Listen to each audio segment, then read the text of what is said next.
झुंझुनू के city school में आज शिक्षक संघ सियाराम की महत्वपूर्ण बैठक हुई, जिसे वरिष्ठ शिक्षक नेता राजकुमार मुंड ने संबोधित किया। वहीं नई कार्यकारिणी को लेकर भी चुनाव हुए।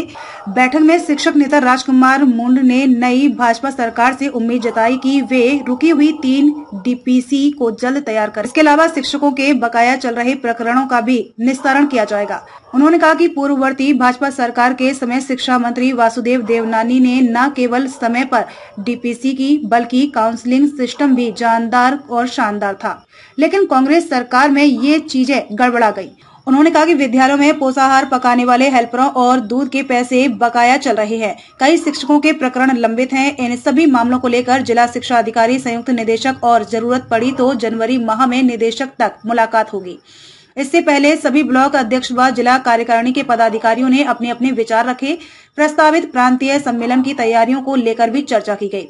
निर्वाचन अधिकारियों ने कई कार्यकारिणी का निर्विरोध निर्वाचन करवाया, जिसमें सभा अध्यक्ष वेद प्रकाश घरड़ू, जिला अध्यक्ष अशोक कुलहरी, जिला मंत्री सुदेश यादव, कार्यकारी जिला अध्यक्ष प्रेमेंद्र काजला, कोषाध्यक्ष सुमेर कड़वासरा, महिला मंत्री सुमित्रा सिंह, महिला उपाध्यक्ष सरोज धायल, उपाध्यक्ष माध्यमिक शिक्षा विजेंद्र बोड़ानिया, उपाध्यक्ष संस्कृत शिक्षा संतोष कौशिक, ऑडिटर शेर सिंह, प्रवक्ता धर्मपाल सिंह, सदस्य प्रधानाचार्य अशोक, व्याख्याता कुलदीप, वरिष्ठ अध्यापक जयपाल, अध्यापक रतनलाल यादव, राजवीर मील, रामकरण सिंह, विनोद भड़िया, सुमेर सिंह व मोहम्मद सहित निर्वाचित हुए हैं।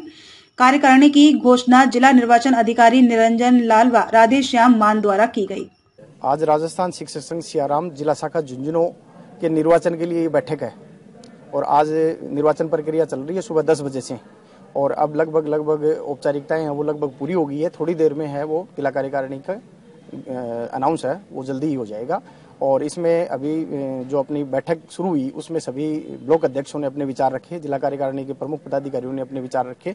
उसमें सबसे मुख्य बिंदु जो उभर के आए वो ये आए कि पोषाहार जो विद्यालयों में बनता है कुकम एल पर के मानदेय की बात आई उभर के कि कई महीनों से मानदेय है वो बकाया चल रहा है और दूध के पैसे जो हैं वो भी काफी दिनों से बकाया चल रहे हैं और कुछ अध्यापकों के लंबित प्रकरण हैं। उनके लिए जल्दी ही जिला शिक्षा अधिकारी और संयुक्त निदेशक चूरू और डायरेक्टर ऑफिस के मैटर हैं, उनके लिए डायरेक्टर साहब से जल्दी ही वार्ता करने का निर्णय हमारा हुआ है। इसमें तो अगले महीने जनवरी में नई साल के ऊपर हम इन अधिकारियों से शिक्षकों की समस्याओं के लिए वार्ता करेंगे। और अब चूंकि जनवरी माह में प्रांतीय सम्मेलन भी होने हैं और सरकार भी नई चेंज हो गई है तो सारे के सारा जो सिस्टम है वो एक तरह से नया आया है और हम उम्मीद करते हैं कि इस भारतीय जनता पार्टी की सरकार में विशेष रूप से शिक्षा विभाग और अन्य विभाग चाहे सभी की बात कर लें, लेकिन मैं मुख्य रूप से शिक्षा विभाग के बारे में बताना चाहूँगा कि भारतीय जनता पार्टी के पिछले कार्यकाल में देवनानी जी जब शिक्षा मंत्री थे तो डीपीसीयां भी नियमित रूप से होती थी और काउंसलिंग सिस्टम भी इतना जानदार शानदार होता था जो कि कांग्रेस राज में थोड़ा सा गड़बड़ा गया था। हम उम्मीद करेंगे नई सरकार से कि कर्मचारियों के हितों में वो फैसला करेगी और सारे के सारे जो 3 डीपीसीयां रुकी हुई हैं कर्मचारियों की, शिक्षकों की, वो जल्द से जल्द नई सरकार है वो करेगी, ऐसी उम्मीद हम रखते हैं।